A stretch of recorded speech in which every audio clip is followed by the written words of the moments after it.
Things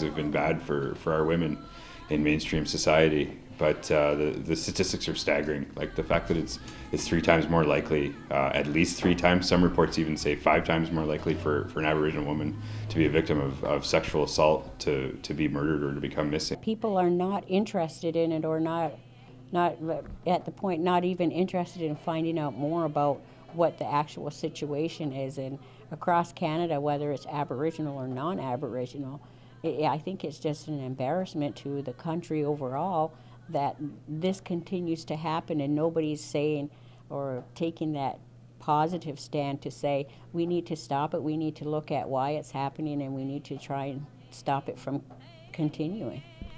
It's time to do something. Like, something has to be done, and of all the causes and things that are being done in community right now, this has to be at the forefront. Traditionally, women, as the mothers in our families and as the people that are given the sacred gift to bear life, they understand both the responsibility and the gift of how important that is. And they were at the center of our societies, and now they're at the very bottom of this society, and it's a tragedy of an epic scale, and it's time to do something about it.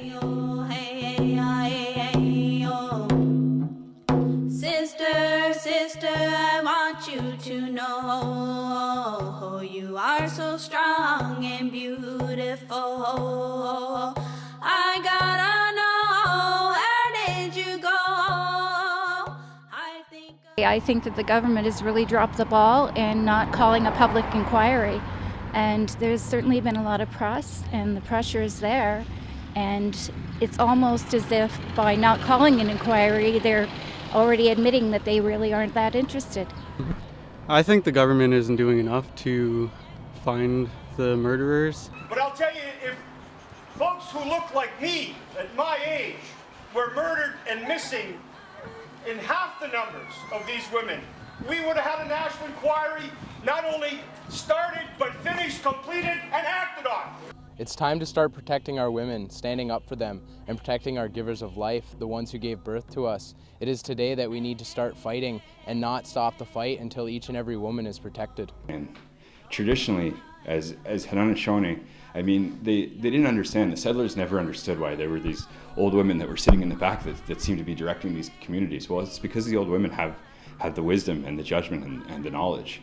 And that's been taken away. It's absolutely been taken away. And the exact opposite is true now, where there's nothing but suffering and hurt, and nothing's being done about it. And then now the so-called Minister of Justice wants to throw papers on the floor when he's asked to do his job.